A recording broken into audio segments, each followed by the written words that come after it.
دوسری بات یہ ارشاد فرمائی ہے کہ شیخ الاسلام ابن تیمیہ رحمۃ اللہ علیہ نے ابن عربی رحمۃ اللہ علیہ کو ملحد زندیق کیا کہا ہے. تو یہ تو بھائی آپ حضرت کی کتابیں پڑھیں رحمہ اللہ کی، تو آپ کو اس پہ پتہ چل جائے گا کہ ابن تیمیہ رحمۃ اللہ علیہ نے ابن عربی اور ابن عربی کے بعد ان کے جو آگے خلفاء تھے ان پر کیا نقد کیا ہے. لیکن جو بہت زیادہ چیز حضرت رحمۃ اللہ علیہ کے یہاں ملی ہے، انہوں نے ایک کتاب لکھی ہے کتاب الصفدیہ. صفد عربی میں کہتے ہیں مضبوطی سے باندھنا، کسی چیز کو جکڑ لینا. اور تصفید اور اسفاد دونوں ہم معنی ہیں. اور صفاد اس بیڑی کو بھی کہتے ہیں جس سے قیدی کو باندھ لیا جاتا ہے، قیدی کے پاؤں میں ڈال دی جاتی ہے. بقول فیض احمد فیض کے آج بازار میں پاوا جولاں چلو، یہ جو جولاں ہے نا، یہ ہے صفاد، یہ ہے جکڑ لینا، یہ ہے کہ پاؤں میں بیڑیاں ڈال دینا. تو ابن تیمیہ رحمۃ اللہ علیہ شیخ الاسلام نے نور اللہ مرکزہ جو کتاب لکھی ہے اس کا نام ہے کتاب الصفدیہ. اور پورا نام اگر آپ اس کا پڑھیں، اگر آپ کو ابن عربی رحمۃ اللہ علیہ کے بارے میں حضرت کے نظریات جاننے ہیں تو اس کا ایک سورس یہ کتاب الصفدیہ بھی ہے جو عام طور پر نہیں ملتی. 1950 کے بعد یہ کہیں جا کر شائع ہوئی تھی، اور بہت لمبا اس کا نام شیخ الاسلام رحمۃ اللہ نے رکھا ہے کتاب الصفدیہ فی الرد علی الفلاسفہ فی قولہم. یہ ذرا غور سے سنیے گا، اس میں ایک کام نکتے کی بات بھی ہے. کتاب الصفدیہ ایسی کتاب جو جکڑ لے، باندھ لے، کس کو؟ اس میں رد ہے علی الفلاسفہ، ان فلسفیوں کا، فی قولہم جو یہ کہتے ہیں کہ ان معجزات الانبیاء علیہم الصلاۃ والسلام قوا نفسانیہ. جو فلسفی اس بات کے قائل ہیں کہ نبی کی جو نبوت ہے اس میں خارج سے کوئی وحی، کوئی ایسی چیز نہیں ہوتی، بلکہ اس کے اندر قوائے نفسانیہ ایسے ہوتے ہیں جو اس کو نبوت کے مقام پر لے جاتے ہیں. وفی ابطال قولہم لقدم العالم، اور یہ اس پر بھی بحث ہے جس کا رد ہے کہ یہ کائنات جو ہے یہ اللہ سے بھی پرانی ہے، معاذ اللہ، استغفر اللہ. شیخ نے یہ جو نام رکھا ہے نا کتاب کا، دیکھیں انہوں نے زبردست باتیں اس میں لکھی ہیں کہ ان فلسفیوں کا رد ہے جو کہتے ہیں کہ انبیاء علیہ الصلاۃ والسلام کے جو معجزات ہیں یہ خود اندر سے ہی ظاہر ہو جاتے ہیں، ان کی نبوت اندر ہی اندر ہوتی ہے. بہترین مثال جس سے آپ سمجھنا چاہیں، ایک گمراہ فلسفی وہ اس بات کا قائل نہیں ہے کہ مریم علیہ السلام بغیر کسی کے چھونے کے والدہ بن گئی.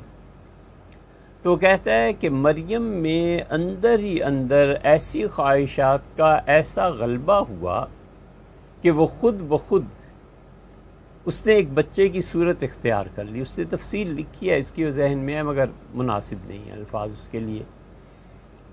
تو کہتا ہے کہ اس شکل نے آخر ظہور کیا اور ان جذبات کی وجہ سے بچے کی ولادت ہو گئی اور مسیح علیہ الصلوۃ والسلام ان کا نام قرار پایا. سر سید احمد خان نے مہربانی فرمائی ہے، وہ مریم کے بارے میں کہتے ہیں کہ یوسف ان کا شوہر تھا، اور قرآن میں کہیں یہ نہیں آیا کہ وہ بغیر باپ کے پیدا ہوا ہے. عرض کیا گیا کہ حضرت یہ ابن مریم بار بار کیوں آیا؟ تو اس نے کہا، سر سید نے لکھا ہے کہ وہ ایسے ہی ہے جیسے تم بنی فاطمہ کہہ دیتے ہو. تو بنو فاطمہ جو سادات ہیں رضی اللہ عنہم، یہ در حقیقت والدین کے تو سیدنا علی رضی اللہ عنہ ٹھہرے نا.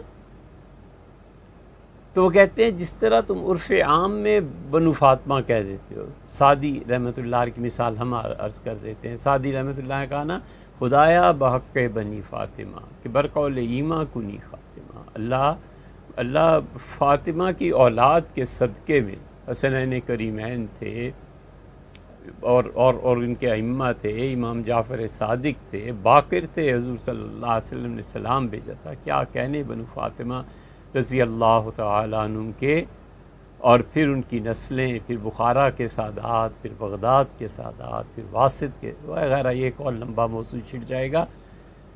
تو سعدی کہتے ہیں کہ اللہ ان کے صدقے ایمان کی موت نصیب فرما، آمین.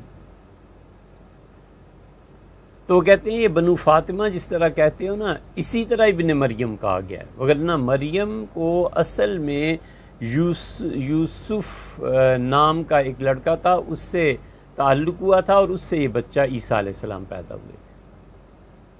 یہ ہے جو آپ عقیدے کے باب میں اس وقت علی گڑھ میں پڑھاتے رہے اور پڑھتے رہے. اپنوں کی نہ کھولیں کہ اپنوں نے کیا زیادتیاں کی ہیں، یہ تو بھی آئے گی بات انشاءاللہ، اور امید یہ ہے کہ اللہ تعالیٰ مہربانی فرمائے تو پھر آپ سے کچھ عرض کریں.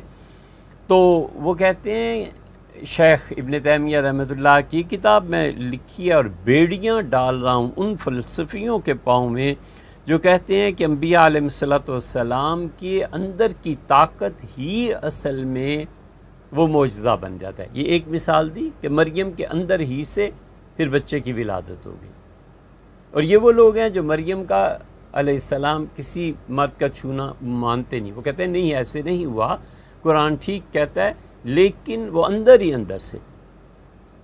اس کی دوسری مثال دیں، فلاسفہ کہتے ہیں باہر سے کوئی وحی نہیں آیا کرتی، جبریل امین کوئی نہیں آئے تھے. یہ جو ہرا کے چکر ہیں نا، کہ ہرا کی سب روایتیں ایسی ہیں اور سب روایتیں ایسی ہیں، اور ہرا کوئی غار میں آئے ہی نہیں، اور یہ سب صوفیوں کی کہانیاں ہیں. یہ صوفیوں کی کہانیاں مان لیں تو حضرت رسالت مآب صلی اللہ علیہ وسلم پہ باہر سے پھر تو کوئی وحی نازل ہی نہیں ہوئی.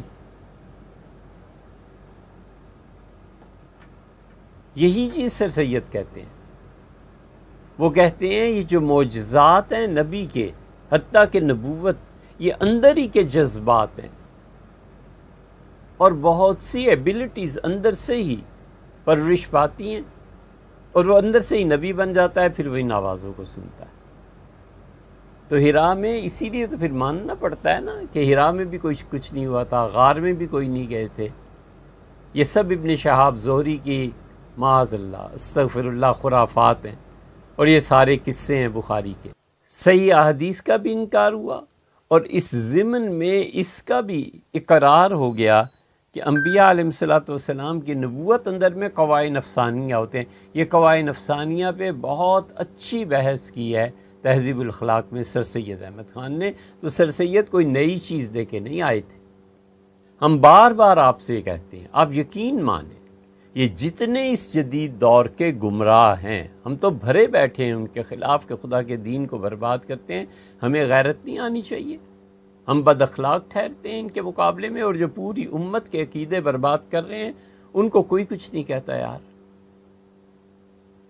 یہ جتنے جدید دور کے گمراہ ہیں، کوئی گمراہی نہیں لے کے نہیں آئے. 99% یہ گمراہ، ان کے سورسز دو ہیں، یا تو مستشرقین ہیں، گوروں نے جو اسلام کے خلاف لکھا ہے اسے پڑھ لیتے ہیں اور اپنی تحقیق بنا کے ماشاءاللہ پیش کرتے ہیں، اور یا پھر پچھلے چوتھی تیسری پہلی صدی کے جو گمراہ تھے معتزلہ اور خوارج وغیرہ، انہی کی نظریاتیں پڑھ لی ہیں، اور وہ پرانی شراب نئی بوتل میں ڈال کے لے آتے ہیں جیسے ہم بہت بڑے. کچھ بھی نہیں یار، تم سے پہلے یہ سب سر سید کی گمراہیوں میں سے ایک چیز ہے جو وہ کہتے ہیں کہ اندر کے قواعد نفسانیہ تھے اور وہی نبوت بن گئے تھے معاذ اللہ. پھر شیخ فرماتے ہیں ان معجزات الانبیاء علیہ السلام کو وفی ابطال قولہم لقدم العالم، اور یہ دنیا بہت پرانی بنی ہوئی ہے، خدا سے بھی پہلے کی یہ دنیا ہے. خدا سے پہلے کسی چیز کا وجود مان لیں تو یہ خود کفر لازم آتا ہے. اس کا مطلب ہے زمانے کو خدا نے پیدا نہیں کیا، زمانہ قدیم ہے. ہندو یہی کہتے ہیں. تو فرق کہاں ہوا پھر؟ حضور اقدس صلی اللہ علیہ وسلم نے ایک جملے میں بحث سمیٹ دی ہے. کیا کہنے، اللہ کے رسول تھے، اللہ کے نبی تھے، ہمارے محسن تھے، ہمیں اللہ کی راہ انہوں نے ارشاد فرمایا کہ کان اللہ ولم یک شیئا، اللہ ہے، اللہ تھا اور اللہ کے علاوہ کچھ نہیں تھا۔ اس نے ٹائم کو پیدا کیا ہے، اس نے اسپیس کو پیدا کیا ہے، یہ اس کی مخلوق ہے۔ تو شیخ نے کتاب لکھی ہے کتاب الصفدیہ فی الرد علی الفلاسفہ فی قولہم ان معجزات الانبیاء علیہم السلام قوا نفسانیہ وفی ابطال قولہم بقدم العالم۔ تو قدم عالم پر جو بحث کیا شیخ نے وہ اس میں ہے، کتاب بہت دیر سے چھپی۔ اور بات تو یہ اصل میں آپ کا سوال کہ انہوں نے ابن عربی رحمۃ اللہ علیہ کے عقائد اور ان چیزوں پر کیا بات کی ہے، تو شیخ نے اس میں ابن عربی رحمۃ اللہ علیہ کی بہت شدید مخالفت کی ہے۔ یہ چیزیں ہمیں پڑھنی چاہیے اور ہم جو طالب علم اس کے آپ لوگوں کے سامنے رکھنا چاہیے۔ کل یہی چیزیں کوئی پڑھنے والا غیر سے لایا نا تو ہم تو کچھ عرض کر سکتے ہیں، وہ پھر الزامات دے گا کہ تمہاری کتابوں میں یہ لکھا ہے، تو جو لکھا ہے اس کی ہم تشریح بھی عرض کرتے ہیں۔ تو شیخ نے ابن عربی رحمۃ اللہ علیہ پہ بہت شدید الزامات بھی لگائے، اور اس کے صفحہ 265 پہ دیکھیں جو آپ نے کہا ہے کہ شیخ نے کیا لکھا ہے، تو یہاں پہ ہے، آپ کے سوال کا جواب ہے وَهَذَا الْإِلْحَادِ، یہ ہے الحاد الذی وقع فی کلام ابن عربی، ابن عربی جو صاحب فتوحات مکیہ ہیں اور انہوں نے یہ کتاب لکھی ہے، ان کے کلام میں یہ الحاد پایا جاتا ہے۔ اور اسی طرح کی مثالیں تم دیکھو گے کہ اللہ پر ایمان لانے میں، اللہ کے رسول پر اور آخرت پر لم یکن فی کلام العلماء، علماء جو کتاب و سنت کے اصل وارث ہیں انہوں نے وہ چیزیں نہیں لکھیں جو الحاد میں انہوں نے لکھی ہیں۔ وہ شیوخ، اور شیوخ جو تھے مشائخ المشہورین عند الامہ، جو امت میں مشہور ہوئے، شیخ عبدالقادر جیلانی، شہاب الدین سہروردی، جنید، ساحل بن عبداللہ تستری رحمہم اللہ وغیرہ وغیرہ، یہ جتنے مشہور ہوئے ہیں یہ وہ کبھی بھی نہیں کہتے تھے۔ تو ابن تیمیہ رحمۃ اللہ علیہ خود بھی تو صوفی ہیں نا، ابن قدامہ کا ایک واسطہ ہے جو ان کے شیخ تھے، اور ابن قدامہ خلیفہ تھے شیخ عبدالقادر جیلانی رحمۃ اللہ علیہ، تو ابن تیمیہ رحمۃ اللہ علیہ تو خود قادری ہیں۔ ولیکن ہاؤلا، لیکن ان کو دیکھو، اخذوا مذہب الفلاسفہ، انہوں نے فلسفیوں کا مذہب اپنا لیا ہے ان ملحدوں نے۔ تو ابن عربی ان کو یہاں پر یہ کہا المنتسبین الی الاسلام، اور انہوں نے ان فلسفیوں کا مذہب اپنا لیا ہے جو اسلام سے منتسب تھے۔ ابن عربی اور ان کے ماننے والوں نے علماء، مشائخ اور کتاب و سنت کے مسلک کو چھوڑ کے وہ مسلک اپنا لیا ہے جو فلاسفہ کا تھا، اور فلاسفہ کے لیے مصیبت یہ تھی کہ وہ مسلمان کہلاتے تھے۔ حضرت تو مثال دی ہے کس کی، کا ابن سینا اور ان جیسے بہت سے لوگ جنہوں نے اپنی اپنی کتابوں میں یہ چیزیں نقل کی ہیں۔ اور پھر فَأَخْرَجُوا فِي قَالِبِ الْإِسْلام، انہوں نے اسلام کا لبادہ اپنے نظریات کو اوڑا دیا۔ شیخ رحمہ اللہ اس زمانے میں ہوتے تو ہم عرض کرتے یا ہم لکھیں تو اس میں یہ بڑھا دیں کہ جیسے سر سید،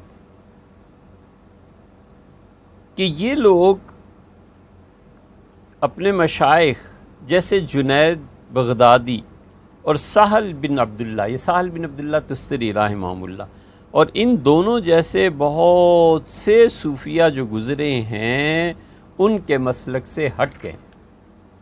شیخ مستند مانتا ہے ان صوفیہ کے مسلک کو رحمہ اللہ جنہوں نے اپنی زندگیاں خدا کی یاد میں کھپا دی۔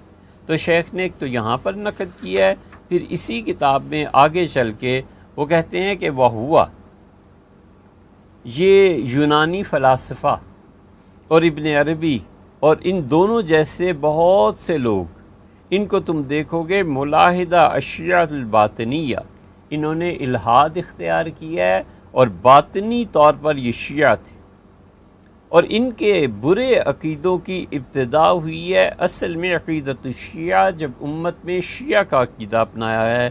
ثم ينقلون المستجیب لهم الى الرفض، اور پھر اس کے بعد یہ رافضی بنے ہیں، اور پھر انہوں نے اپنے اس عقیدے کے تحت اعمال کو چھوڑ دیا، پھر انہوں نے اپنی گمراہیوں کو منتقل کیا ہے آئندہ آنے والی نسلوں میں، اور یہاں تک کہ انہوں نے جبریل امین کی وحی اور ان چیزوں کا بھی انکار کر دیا ہے۔ آج آپ جبریل امین کی وحی کا انکار کر دیں کہ جبریل کوئی فرشتہ نہیں تھا، والعیاذ باللہ، استغفر اللہ۔ دادا کہتا ہے کہ فرشتہ جبریل کچھ نہیں تھا، اندر سے آواز آتی تھی۔ پوتا کہتا ہے کہ ہیرا پہاڑ ہی نہیں تھا، چھٹی کراؤ۔ غار ہیرا اور غار ہیرا میں پھر وہی آئی اور یہ آیا اور وہ آیا، جبریل ہی نہیں آیا، تو جبریل کے لیے ضروری ہے پھر ہیرا وہ بھی چھٹی کراؤ، حدیثوں سے انکار کر دو۔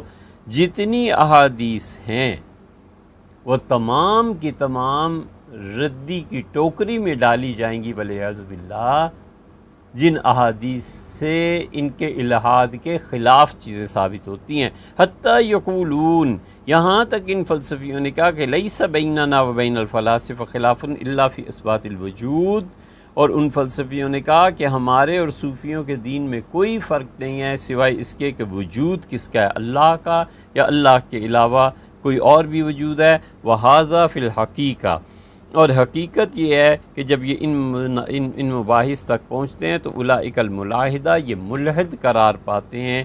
یہ ہیں ملحد جنہوں نے خدا کے دین میں ترمیم کی اور خدا کے دین کو خراب کیا۔ ہم یہ نہیں کہہ رہے کہ ابن عربی رحمۃ اللہ علیہ کی ساری یہی چیزیں، شیخ الاسلام ابن تیمیہ رحمۃ اللہ علیہ میں غیرت بہت زیادہ ہے، دین پہ، دینی چیزوں پہ شیخ کی غیرت کی رگ پھڑک اٹھتی ہے، اور پھر وہ فرصت تعویل و توجیہ نہیں ہوتی وہاں پہ، بلکہ وہ ان چیزوں کو شریعت کے خلاف جانتے ہوئے اس غیرت ایمانی کا مظاہرہ کرتے ہیں۔ پھر اس کے بعد بھی تو امت چلتی رہی ہے۔ 7ویں 8ویں ندی شیخ کا انتقال ہو گیا تھا 628 ہجری میں رحمہ اللہ، یا 728 میں رحمہ اللہ، 8ویں صدی میں، 661 میں پیدا ہوئے تھے، 728 میں انتقال ہوا، تو پھر وہ 8ویں صدی اور پھر 9ویں اور 10ویں صدی، پھر ابن حجر وغیرہ وغیرہ یہ سب لوگ جو آئے ہیں رحمہ اللہ، تو انہوں نے ان ساری کتابوں کو پڑھا اور انہوں نے کہا یہ علمی مباحث ہیں، یہ بات شیخ نے جس طرح سمجھی ہے ایسے نہیں ہے، یہ بات ابن عربی نے ایسے کہی ہے ایسے نہیں ہے، اس بات کو یوں کہنا چاہیے تھا۔ اس لیے ہم ابن عربی ان کو بھی کہتے ہیں رحمۃ اللہ علیہ، اور ابن تیمیہ رحمۃ اللہ شیخ تو شیخ تھے رحمہ اللہ ونور اللہ برکتہ، تاب سرا، شیخ بہت بڑی ہستی تھی رحمہ اللہ، دمشق میں ان کے مزار پہ حاضری ہوئی تھی کئی مرتبہ۔ اللہ تعالیٰ بے شمار اور لا تعداد رحمت شیخ نور اللہ برکتہ پہ نازل کرے، بہت عظیم ہستی تھے، ہم کہیں ان کی طرف نہ چل نکلیں۔ تو اس لیے امت کے جو اکابر تھے یہ انہوں نے آ کے پھر فیصلے کیے، پھر انہوں نے پڑھا ہے۔ یہ اہل علم کا آپس کا اختلاف ہے، ہونا چاہیے، رہے گا، آئندہ بھی رہے گا، لیکن ایک چیز آپ کو یاد رکھنی چاہیے کہ دونوں کی سطح کیا ہے، دونوں کی سطح کیا ہے، دونوں کا قرب خداوندی کیا ہے، وہ کس مقام پر بیٹھ کر کیا باتیں کر رہے ہیں، تعلیم ہے، علم ہے، ایک دوسرے کے مقابلے میں ہے۔ ایک وہ آدمی ہے جو سائنس کی تحقیق میں دماغ ہے، نیوٹن ہے، آئنسٹائن ہے، اس درجے کا ہے، وہ بیٹھ کے بحث کر سکتا ہے۔ ایک میٹرک کا بچہ کہ آئنسٹائن سے کہ میں آپ سے بحث کرنا چاہتا ہوں، کون پوچھتا ہے؟ اسی طرح جو آپ نے تحریر فرمایا اس کے بعد کہ کچھ چیزیں ان کی ایسی ہیں ابن عربی رحمۃ اللہ علیہ کی جو نہ سچ ہے نہ جھوٹ ہے، تو کیا انہیں مجہول ماننا چاہیے؟ بھیا بات یہ ہے کہ آپ نے کہاں پڑھی ہیں وہ چیزیں، ہمیں معلوم ہونا کہ آپ فتوحات مکیہ پڑھ سکتے ہیں، ابن عربی رحمۃ اللہ علیہ سے براہ راست استفادہ کر سکتے ہیں۔ ابن عربی رحمۃ اللہ علیہ کی بہت کتابیں ہیں، 500 سے بھی زیادہ کتابیں ہیں، آپ نے ان کو کہاں پڑھا ہے، کس چیز پہ اعتراض ہے، کون سی چیز ہے جو کتاب و سنت کے خلاف ہے، اور پھر خلاف بھی کس درجے کیا ہے، وہ حرام ہے، جائز ہے، ناجائز ہے۔ ان چیزوں میں پڑھنا ہی نہیں چاہیے۔ اگر آپ کا علمی ذوق اتنا بلند ہے تو پھر آفرین ہے، پھر ماشاءاللہ آپ قابل قدر آدمی ہیں، اور اللہ تعالیٰ آپ کو اور فہم و فراست سے نوازے۔ لیکن اگر وہ چیزیں نہیں ہیں اور اردو میں پڑھی ہیں اور اردو میں چیزیں آئی ہیں تو پھر ان معاملات میں دخل نہیں دینا چاہیے۔ سیدھا سادہ کتاب و سنت میں جو عقیدے کی باتیں آئی ہیں بس اس پہ ایمان رکھیے، اللہ کی عبادت کیجیے، خدا کو یاد کیجیے، بس یہ کافی۔